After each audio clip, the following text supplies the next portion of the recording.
WL Louisiana News at noon begins with breaking news.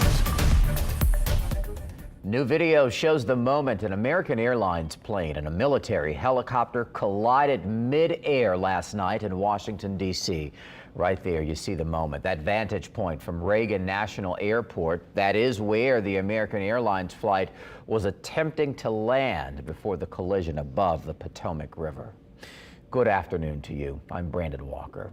Officials say 60 passengers and 4 crew members were aboard the plane, 3 soldiers aboard the helicopter. All 67 of them are believed dead as crews continue to search the river for victims. CBS's Natalie Brand reports from Washington, where President Trump spoke on the crash and its investigation a bit earlier this morning. Washington, D.C.'s fire chief says the rescue mission in the Potomac River has now turned to a recovery operation. At this point, we don't believe there are any survivors from this accident. Earthcam video shows the moment a commercial passenger jet and an Army helicopter collided in midair just before 9 p.m. near Reagan National Airport outside Washington, D.C. Both the helicopter and the plane crashed in the river. Video obtained by CBS News shows what air traffic controllers would have seen. The Black Hawk at the top of the screen appears to move directly in the path of the jet operated by PSA Airlines. We don't know why the military aircraft came into the path of the PSA aircraft.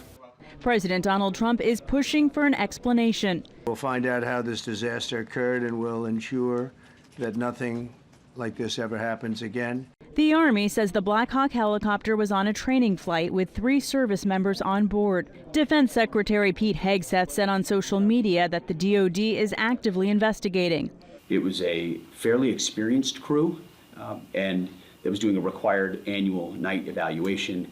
This is the first major commercial crash in the United States in around 16 years. Officials are hoping the black box flight recorder helps investigators figure out what happened.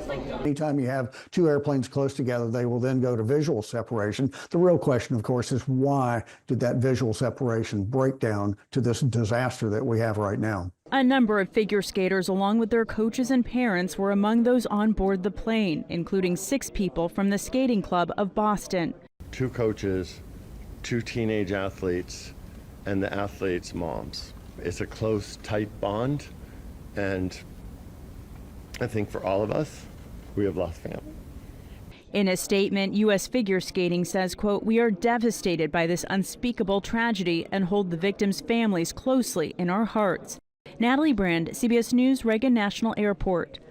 Another update from Reagan National. It did resume flight operations late this morning. The airport says some flights have been delayed or canceled, so passengers should check with their airline for specific information.